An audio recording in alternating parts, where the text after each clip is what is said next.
Et coucou et bienvenue sur la chaîne Tango Résine. Alors ce soir ce sera un petit haul très rapide, histoire de vous montrer un petit peu les nouveautés et pour vous expliquer l'épaisseur d'un certain moule.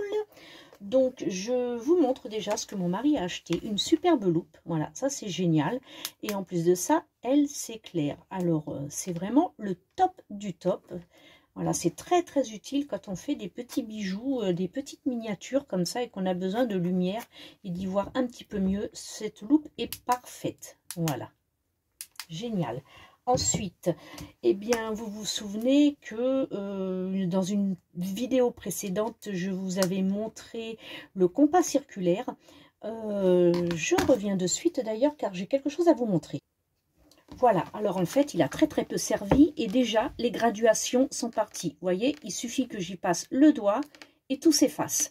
Donc, mais ceci dit, il est quand même superbe hein, parce que il commençait, les graduations commençaient à 10 cm et si on le met à fond, là où il n'y a plus de graduation, c'est 8 cm.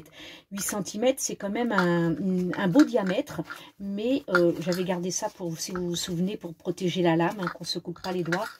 Mais 8 cm, c'est quand même grand. Alors, mon mari a dit, tiens, je t'en ai retrouvé un autre. Donc, il m'en a commandé un qui est totalement différent. Mais lui, il commence par contre à 1 cm. Donc, c'est parfait. Et en fait, ça fait vraiment aussi comme un compas, sauf qu'il n'est pas circulaire, mais il est vraiment pas mal. Et en fait, il est muni d'une pointe pour... comme les compas, hein, normal, pour caler sur du papier, sur du carton, mais d'une lame. Et à cette lame, vous pouvez y rajouter, parce qu'il y a un petit réservoir. Ici, dans ce réservoir, il y a des lames de rechange et il y a deux petites pointes de crayon, deux mines. Voilà, il y a deux mines qu'on peut rajouter donc ici au-dessus des lames, ce qui fait que ça nous permet de pouvoir... hop, pointer et puis tourner comme il se doit. Mais c'est vraiment beaucoup plus pratique que... Je ne l'ai pas testé, hein. Mon mari l'a testé, je l'ai vu faire. C'est beaucoup plus pratique qu'un compas standard, hein, les compas d'enfants. Mais voilà, c'est vraiment, il est vraiment parfait. Voilà. Et puis, on a ce petit capuchon qui sert à protéger parce que c'est quand même une pointe et une lame, donc voilà, donc c'est pas mal. Voilà, c'était bon, là apparemment c'est vraiment, c'est incrusté, donc ça risque pas de s'effacer, ça c'est un grand plus. Ensuite, à Action, j'ai trouvé des jolies feuilles un peu pailletées, certaines sont holographiques. Je pensais que c'était des feuilles en fait, et pas du tout. Alors ce sont des, ils appellent ça des attendez que je vous dise ça, français, voilà, c'est du simili. Alors en fait, c'est du simili cuir, hein, du simili, du faux, quoi, tout simplement. Et c'est pas du papier, hein, c'est comme du tissé. Et bah, c'est pas du tout, je m'attendais absolument pas à ça, je voulais des feuilles.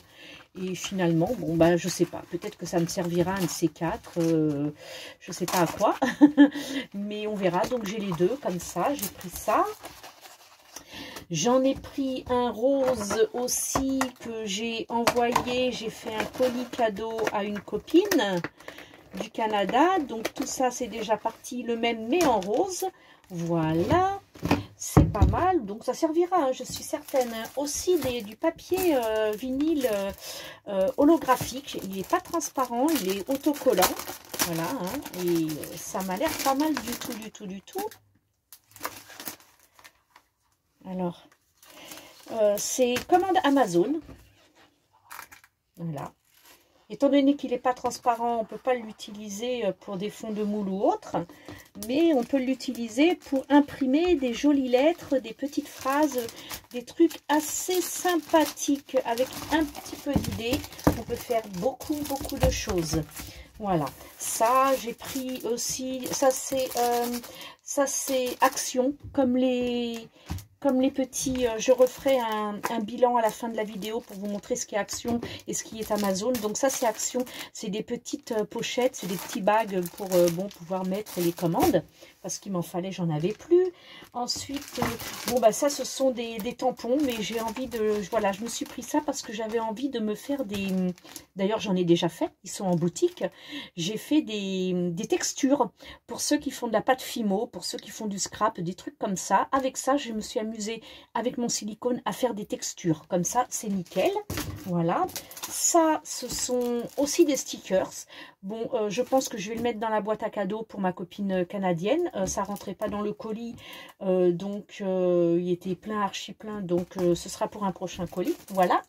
Ma copine Vie Création, vous connaissez sa chaîne? Non? Bah alors, qu'est-ce que vous attendez? Mais allez-y, vous allez voir, c'est super. Voilà. Et ensuite, ce moule. Alors, je voulais vous parler de ce moule que mon mari a acheté. Donc, il est super. Pardon pour le bruit. Il est superbe. On a des trucs, des cœurs, des plumes. Génial. Alors, ce petit cœur-là, avec les ailes, il est vraiment très, très beau. On a une belle plume de pan. On a des plumes d'ange. On a la grande plume là. Celles-ci, elles vont être un petit peu compliquées à remplir. Mais voilà. Et ce sont presque des empreintes, en fait, que je vous explique. J'ai fait... Voilà, j'ai fait des moules silicone, voilà, que j'ai fait moi-même, et c'est pareil, vous voyez, quand on regarde, par exemple, parce que là, j'ai déjà le modèle, donc je vais pouvoir vous le montrer, quand on fabrique des moules et qu'on a des petites pièces comme ça, regardez l'épaisseur, c'est vraiment très très fin et finalement c'est costaud. Bon, ça c'est costaud parce que bien évidemment c'est ni plus ni moins du métal, de la ferraille. Et là je l'ai fait en résine. Donc vous voyez, ça peut pas être plus épais que l'empreinte forcément que vous avez déjà.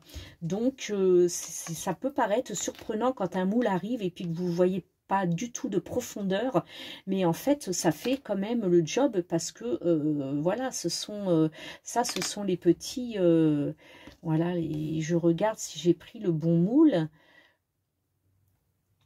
Ouais, ça voilà, vous voyez, celui-ci, il va bien là-dedans. Alors, ça paraît très peu profond, mais au final, ça fait une très, très belle pièce. Donc, c'est quand même, ça paraît effectivement surprenant, mais ça fait de jolies choses. Vous voyez, là, cette empreinte-là, eh ben, ça fait cette petite horloge. Donc, c'est quand même relativement sympa. Et c'est vrai qu'on a l'impression, on se dit, mais c'est quoi ce moule, quoi? Il est tellement fin qu'on va rien en sortir. Eh ben, si, finalement, c'est très surprenant. On en sort quelque chose de beau. Vous voyez, celui-ci, bon, ça, c'est un moule acheté. Donc, vous voyez, il n'est pas plus profond. Et pourtant, il fait des pièces magnifiques. Vraiment très très belle et pour vous dire que voilà, quand on fabrique les pièces en résine, donc voilà, et qu'ensuite on les utilise dans un moule sous verre silicone, voilà ce que ça donne. Vous voyez, voilà ce que ça donne. 3 superbes sous de verre que j'ai résiné, hein, que j'ai fait en résine avec de la poudre de pigment silver, hein, gris, et puis comme on appelle ça, rouille, là, je sais plus comment on appelle ça, mais bon, voilà, et donc ça fait un effet rouillé. Donc ça fait vraiment génial. Et voilà ce qu'on peut faire avec des si petites pièces, avec des superbes moules. Donc c'est pareil, hein. Celui-ci non, mais celui-ci je l'ai fait en double parce que celui-ci pour moi, il y a le même en boutique. Celui-ci je ne l'ai pas fait. Si quelqu'un le veut avec les horloges, il suffit de me le dire, je le fabrique et je le mets en ligne à vendre. Bon bah celui-ci non. Et voilà ce qu'on peut faire. Donc celui-ci c'est pareil. Ils sont vendus par lot de plusieurs. Donc celui-ci tout seul, vous ne pourrez pas l'avoir. Mais par contre, je peux vous le faire. Donc il n'y a pas de souci. Ils sont très très jolis. Vraiment, c'est très délicat. Et on obtient vraiment de superbes résultats. Vous coulez déjà un fond de résine que vous laissez sécher pour avoir un fond lisse. Une fois que c'est sec, vous y posez les pièces que vous avez déjà, bien entendu, résinées. Vous y posez les pièces, d'accord? Et ensuite, vous coulez tout simplement votre résine. Et pour faire un effet 3D, vous coulez pas jusqu'au bord, hein, vous coulez de quoi coller vos petites pièces. Comme ça, ça fait vraiment l'effet 3D. 2D plutôt, hein, voilà. Eh bien, c'était la petite vidéo rapide avec beaucoup de blabla, mais c'était surtout pour vous expliquer parce que c'est vrai que ça peut paraître un peu bizarre les moules que j'ai mis en boutique aussi fins que ça, mais bon, comme je vous l'expliquais, il y a une raison, c'est que ça donne des petites pièces comme ça. On ne peut pas avoir plus de profondeur alors que cette pièce ne propose que ça comme profondeur. J'espère que cette vidéo vous aura plu. Je vous souhaite une très très belle soirée. N'oubliez pas le petit pouce en l'air, l'abonnement si ce n'est pas toujours encore fait. Bienvenue aux nouveaux et merci aux anciens d'être présents. Bye, bisous bisous.